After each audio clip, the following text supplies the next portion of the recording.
Hi, welcome everyone to our first Culture Talk of the year. Thank you so much for attending. If we have any more students in the audience, please don't forget to sign in on the form right at the entrance to the CSCDI. And especially if you're coming for extra credit. My name is Caroline Zeyer. I'm the Associate Director for Global Engagement here at Edmonds College. And today I am joined by my wonderful programming assistant and former international alumnus, Josue. Would you like to introduce yourself? Thank you, Caroline.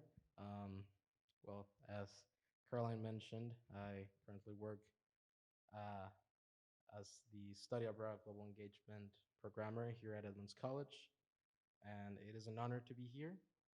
And yes, former international student here at Edmonds College.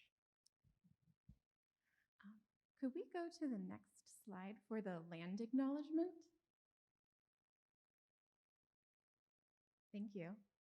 So first, I would like to begin with a land acknowledgement to bring us into a space that honors Indigenous history and perspectives. I would like to acknowledge that we are on the traditional land of the first people of Snohomish County, including the Tulalip, the Snohomish, Stillaguamish, and Coast Salish.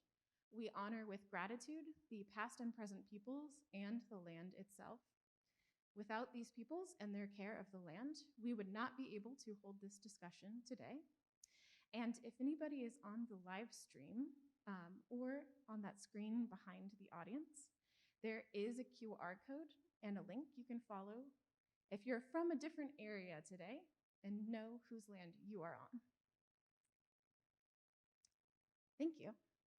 So first, before we get into our office, I just want to acknowledge the Center for Cultural Diversity and Inclusion and Cecil. Thank you so much for co-hosting this event today, especially my colleague Eduardo Torres, who worked very hard with me to put this on. And so we are from the Office of Global Engagement. What does that mean? So we put on cultural events just like this and different kinds of events all around campus. So look out for those. We also design study abroad, and we also have short-term incoming programs of international students in the summers and winters. Next, please.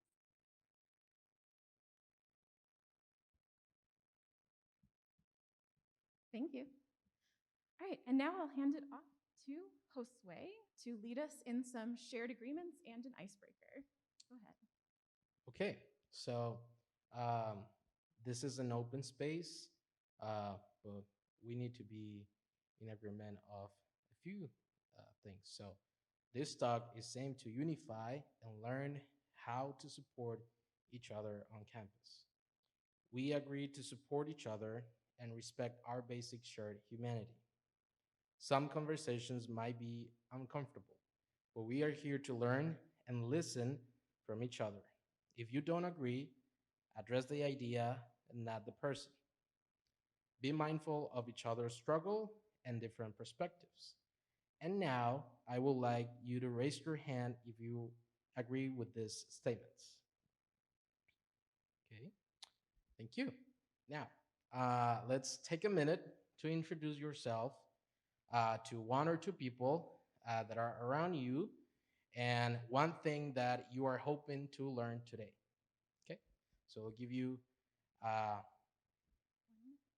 like a minute or two so you can introduce yourself to the person you have.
Okay. Um, Thank you for um, introducing yourself to others, and now hand it to you. Yeah, thank you. I hope you feel like you're part of a communal space. This is truly what it's meant to be. Awesome. So, before we get into the actual culture part of our culture talk, I'd like to invite a couple of representatives from other offices on campus just to show a face that international students can go to for support. And I will let them talk about their services and how international students can benefit from them. So, first, we will have Satoko Takeda and Erica Walters from the Counseling Center and Wellness Center, respectively. Come on up to the chairs and we'll give us your space for a little bit.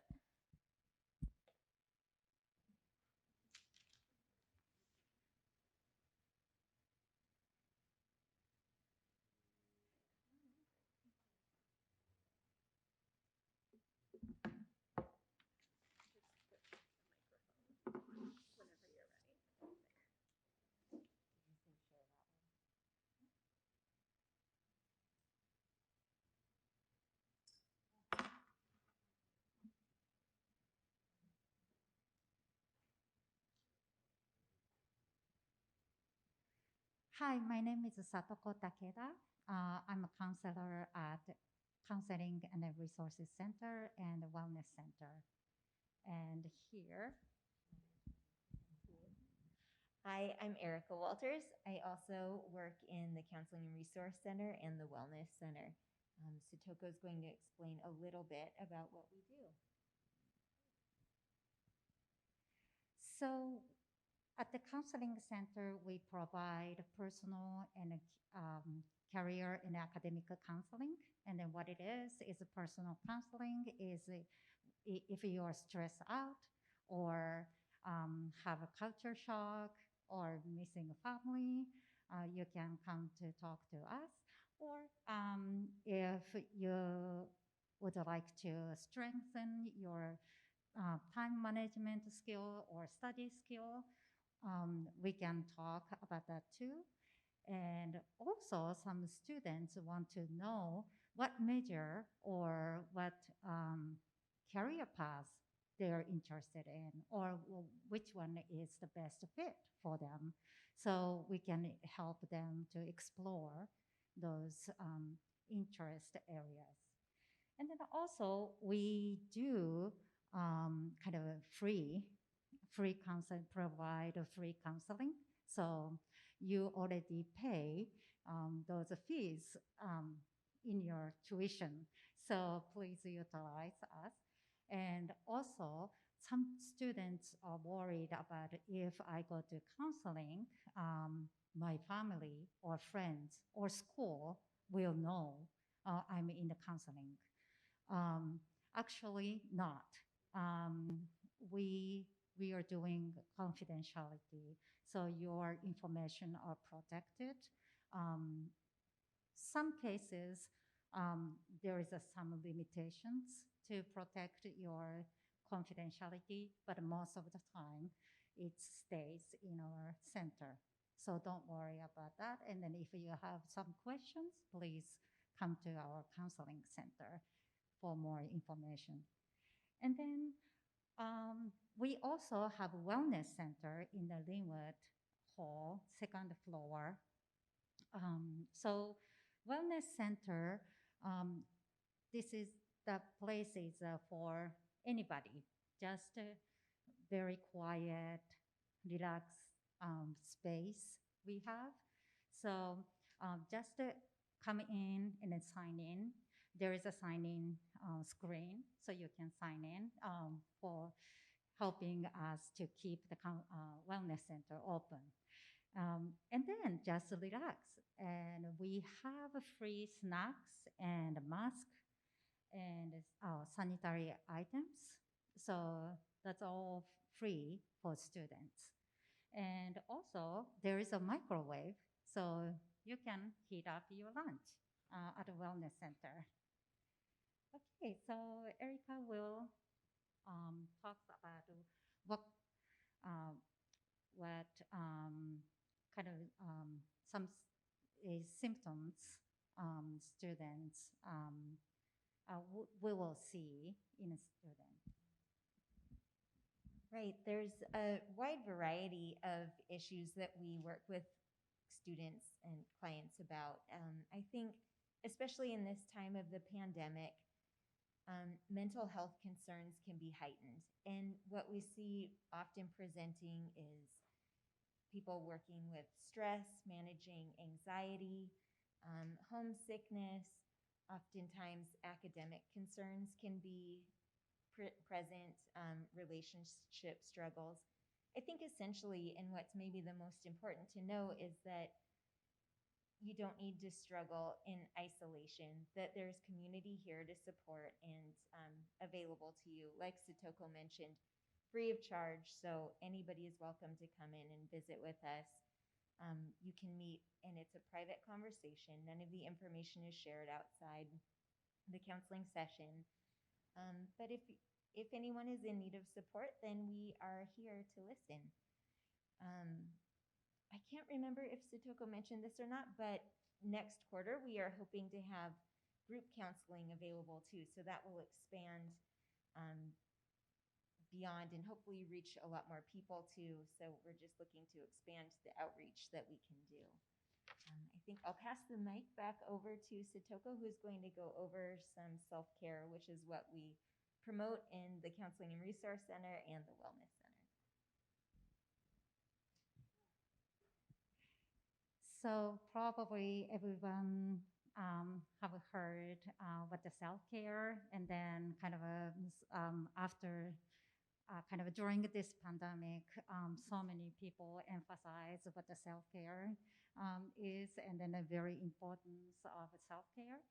So I just want to kind of give you some basic ideas of what the self-care is.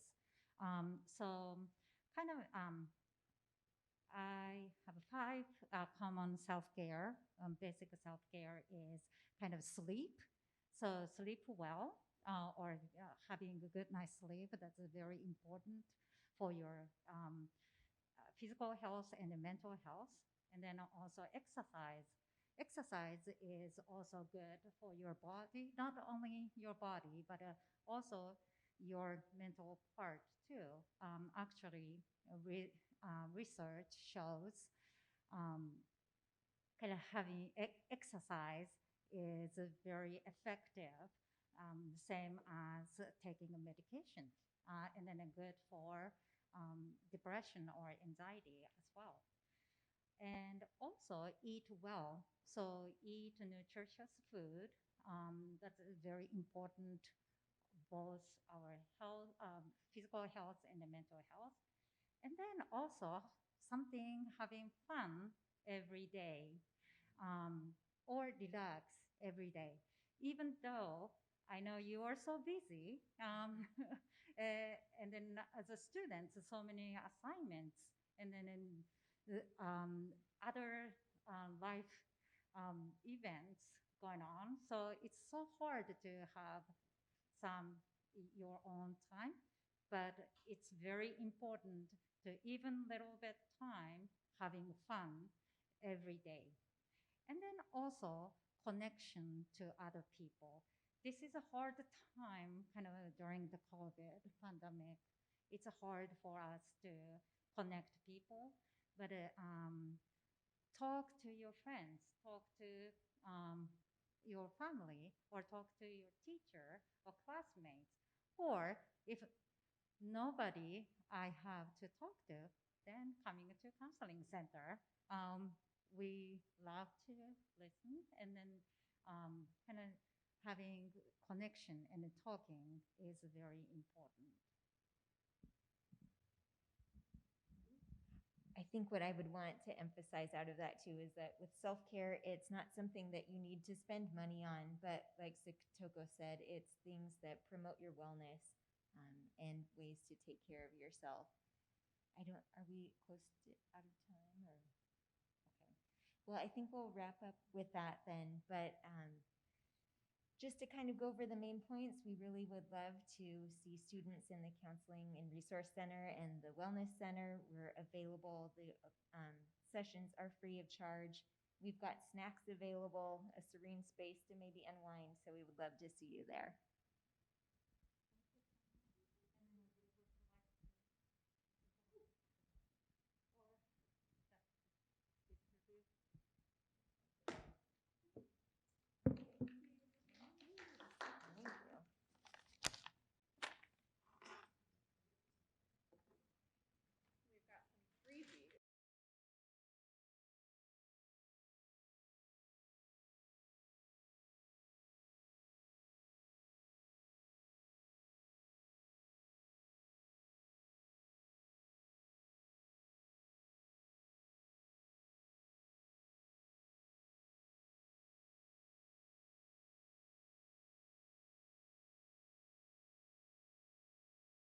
As a college student personally, so definitely don't feel afraid to reach out. And next, we've got our head of Learning Support Services, Jeremiah Roland. Come on up, Jeremiah. Thank you. Yeah. Hi, everyone. I'm Jeremiah Roland. I'm director of the Learning Support Center at Edmonds College. And the Learning Support Center is Edmonds College's tutoring resource. So we offer free drop-in tutoring for most every subject on campus. So we help students with math, with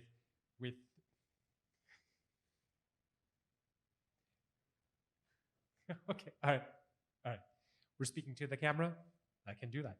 All right. We offer tutoring with most every subject on campus, with math and sciences, with every type of writing, from very beginning of stages of writing paragraphs through English 102, where you're writing more complex multi-paragraph research papers.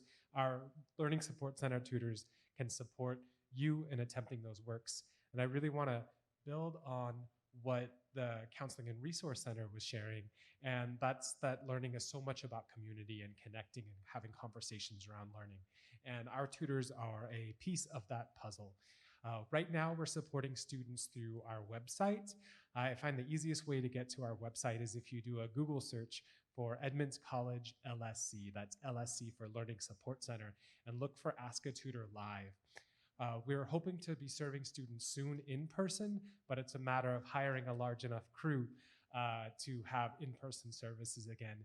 And I'll briefly plug that we are hiring tutors, and we're one of the campus's largest employers of international students.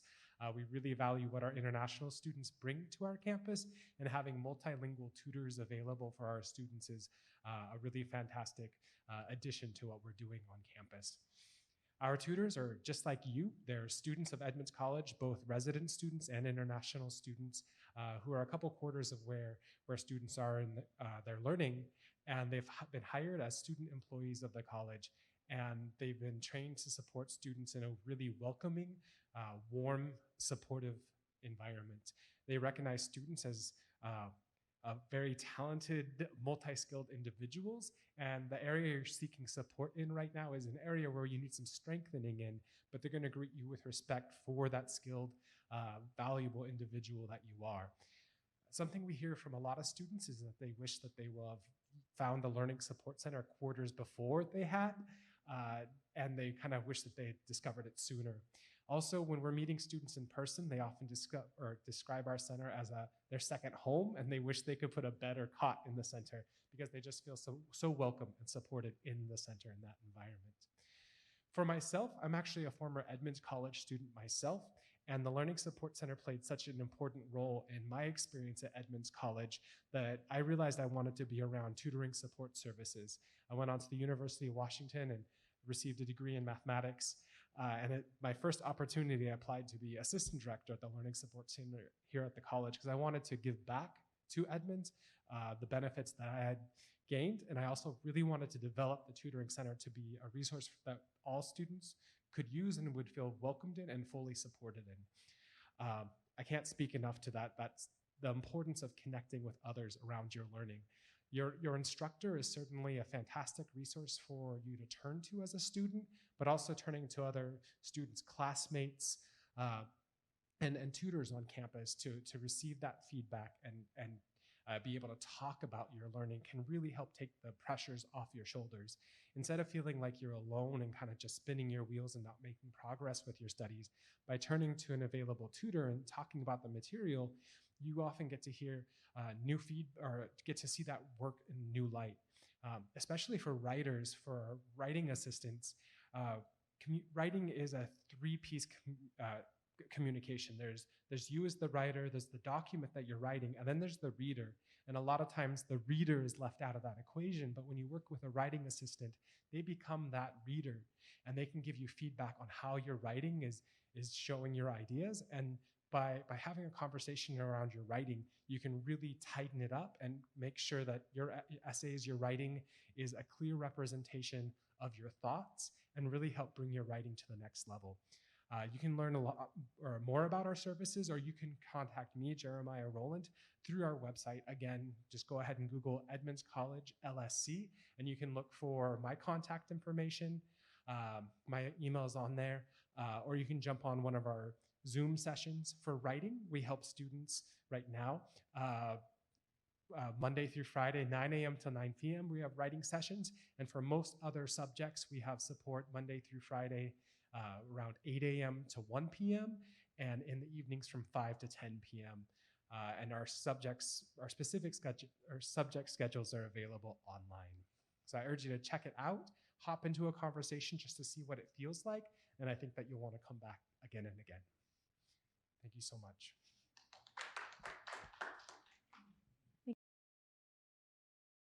I think it goes without saying that we have a lot of very dedicated staff on campus who really want to help our students. So there were other sources, while we have them on the slide, for other offices that can support on campus. So look into those as well. But now we're going to move on to our cultural stories of belonging at Edmonds. And Josue, I would love it if you could start off with the first question. What are some of your cultural identities and how do they come up on campus or off? Thank you, Caroline, for that question. I'll try to be as brief as I can.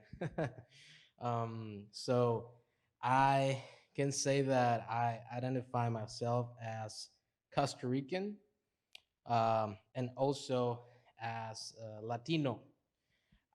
Even though I consider myself to be a global citizen, I am very proud of where I came from in my country, Costa Rica, and what it represents on a global level in democracy and sustainable development. So, yes. Well, as you might know, here at Edmonds, we have a lot of Latino students. We're actually the third largest group represented here on campus. And although we have some amazing, wonderful instructors and staff at Edmonds, I think the students and campus as a whole can benefit to see those numbers represented at the same percentage. So I think we're lacking there, and we should match that percentage of students we have on campus with staff and instructors as well, so they can feel that there's more representation here on campus, and especially in leadership, for example, the Board of Trustees and other areas as well. And this is just to have more inclusion, and that the Latinos have the strongest voice here on campus, and they can just raise their voice. And before I came here to Edmonds, this might be shocking, but we didn't have a group or student club that represented Latinos, and that was disappointing to me, very disappointing. And so that's how I came up with the idea, along with my friend Giovanni Ferreira, to create the Latinos Unidos Club and the Bachata Club. Bachata represents our spirit, and the other club, the Latinos Unidos Club, is just to bring everyone together and create that community that we needed at that time. And I think this is important because the distribution of wealth here in the United States is uh, very unequal. And for this reason, there are many groups that are very disadvantaged in many ways. So having support and cultural identity groups for Latinos is very important. So they know that they are supported and they know that there are a lot of resources so they can grow and they can uh, get more education and just get involved in more leadership opportunities. So yes, I just wanted to share a little bit of these leadership opportunities that came up with the Latinos Unidos Club. We partner with organizations outside of the campus. One of them was the Latino Leadership Initiative, and uh, yeah, we partnered with them and we created leadership opportunities for the club members, and also we collaborated with Edmonds College departments as uh, this department, the Center for Student Engagement and Leadership, CSEL.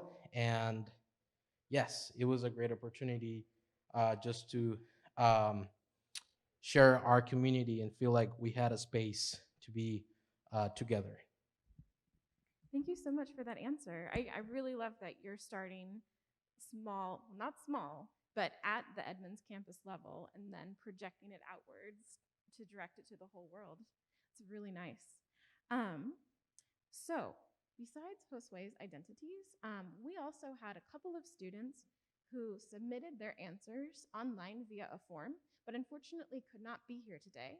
However, I would love to represent them the best that I can. And they did not indicate if they wanted to stay anonymous or not, but I'm just going to defer to that just in case that is important to the students. So, for student A, their identities are Chinese American, Filipino American, and a member of the LGBTQIA community. Wow. These identities come up as Edmonds as I am a diverse asset to the student body here on campus. My experiences sometimes intersect, and in addition to that, I am able to connect with other students who may share similar identities with me. And for how they find community and support on campus, I found community and support on campus at Edmonds through my teachers who have been inclusive in their curriculums, along with being able to make friends with many different students. Before the pandemic happened, I was also part of the board game club, where I was able to make connections with a lot of the other members, and a lot of them being international students. Excellent. And student B, I am a Central American Zapotec Mexican indigenous person, and I think that my cultural identity is respected and valued at Edmonds College. And I've found support on campus through my classmates and some faculty and staff who are willing to support. Both wonderful answers. Thank you again, students, for submitting those. And now we will transition to the second question for you, Josue, getting a little bit more in depth. While you were a student, can you please describe an encounter that made you feel stereotyped, invalidated, unsupported, or even unsafe? And what was your response? Okay, I will try to be brief again. One day while I was having breakfast with a friend of mine at Dennis, something happened that really made me feel stereotyped and unvalidated. We were speaking in Spanish. My friend, he only speaks Spanish with his parents, so he wanted to have more Latino friends so he could practice a little bit more. So we were there talking between us, and just to give you a little bit more of a context, there was a Hispanic family also in the restaurant, and there was a couple ladies just behind our table. And we were all having a great time. And the Hispanic family, they were uh, very numerous. So they were doing a little bit of more of noise, of course, because there were more people talking. And so, yes, one of the ladies that was behind our table, she started to say a couple things that were concerning to my friend and I. She said, the typical rhetoric of if you come to American, you need to speak American or whatever that means. I've never understood what that is. um, so yeah, well, that comment to me was very, very inappropriate, and of course extremely ignorant, because number one, the United States doesn't have an official language, and number two, the United States is one of the most diverse countries in the world, and there are around from between 350 and 440 languages being spoken here in this country. So of course, that was a very ignorant comment, but yeah, our we were fearful that the situation could escalate more, and well, that unfortunately happened. It Our fear sadly materialized when the lady proceeded to walk over to this family and started yelling uh, racist things to them. And you can basically get an idea of what that was. But um I do remember her saying, you know, if you come here, you should speak English, or, well, in her case, American, and that she didn't understood what they're saying, as if she had a, um, yeah, she had a right to listen to others people conversation. Um, and of course, the family felt uh, very, very unvalidated, and they were ready to just leave the restaurant because they were having a good time. And of course, that situation was uh, uh, very unfortunate. So before they left, i I couldn't have my arms crossed at the situation.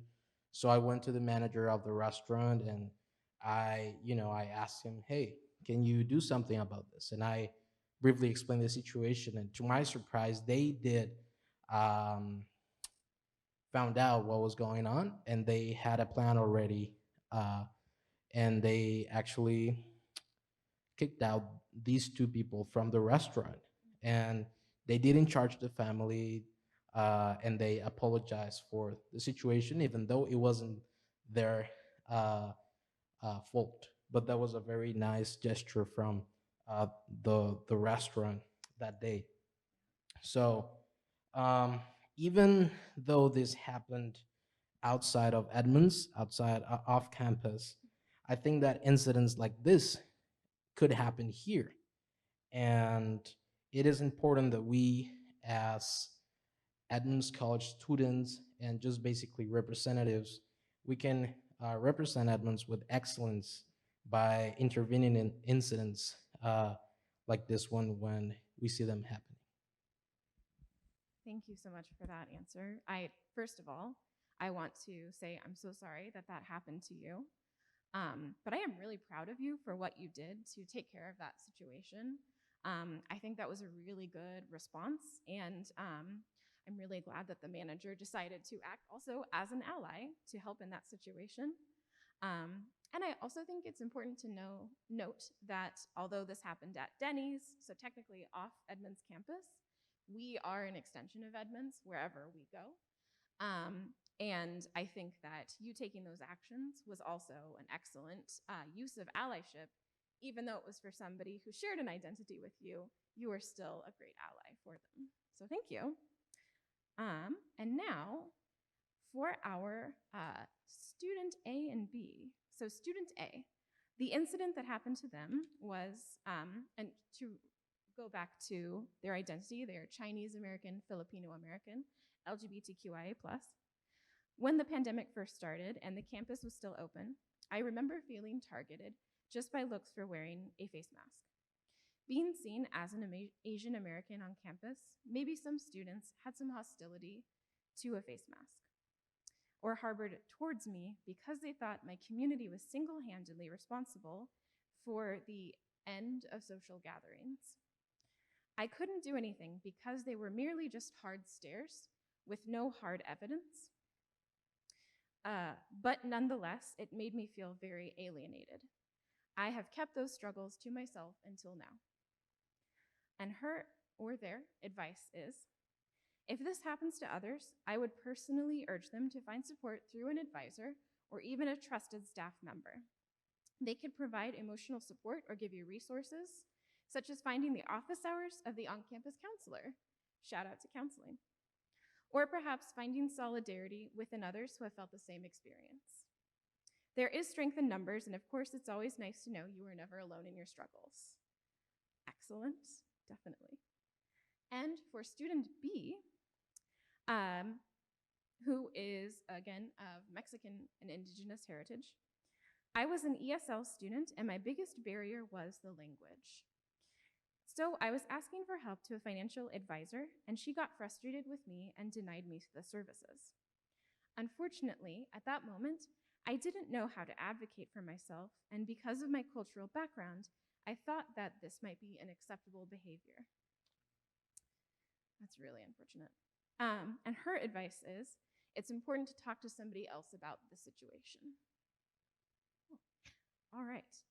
And moving on to our last section, connected to this very much, Josue, how would you want somebody to be an ally for you or other people? Thank you, Caroline. Well, first of all, I would like to start by giving you the Merriam-Webster definition for ally. So, the essential meaning of ally is to join with another person, group, etc., in order to get or give support. So I would say being an ally involves having empathy and understanding for other people that might look different than you. I would say being an ally for your own community, it's easy because you understand the struggles that your community goes through. It is very easy to do that, and to feel identified with them. However, being an ally for other people that are not part of a community you are from, it's difficult. It can be challenging because it implies recognizing problems that you may not have necessarily experienced by yourself. So I think that my advice for people on how to be a good ally is to listen actively to the common struggles, and so we can know what others may be going through and to help each other more effectively. So all it takes is empathy and being a good listener. So, and this is something that it's always on my mind. It's more listening, less talking. Because when we listen, we understand. When we talk, we are not letting other people express themselves. So more listening, less talking, and maybe things can go a little bit better in our current situation in this country, in this world that it's so separated. Could not have said that better. Thank you. And for our last pieces of advice from student A, how to be an ally. An ally to be would contain these qualities: understanding and sympathy, an open mind, and emotional support. To be honest, it doesn't even need to be emotional support. It could look like being here when needed or showing up for a simple hug when things get tough. We are social creatures after all. We find refuge in belonging and forming connections with others. My advice for someone who sees something negative happening: step in. Do not abide by the bystander effect. This just helps the oppressor or bully. There is strength in numbers, like I mentioned earlier. Sometimes people cannot advocate for themselves, and it is always much appreciated when someone offers a helping hand. And their further advice for their culture: simply speak up and stand with those who cannot or may not be able to speak for themselves. In both my Chinese and Filipino identities, it is easy to fall victim to the notion that you must carry your own burdens by yourself. This is not true. This is the collectivist mindset at work. Putting yourself first is most important. I would urge potential allies to do their research and use their privilege, if they have any, to help and support those who are marginalized. And listen to those voices. Do not speak over those who have experienced prejudice, similar to what you said. And lastly, student B, just a little bit of advice. It is important to be empathetic and wear someone else's shoes in order to change archaic behaviors that still impact our social dynamics. I would say that my culture is friendly, honest, and loyal people, eager to create a synergy in order to cohabit in harmony. Wonderful advice. And with that, we will end with some reflection questions today.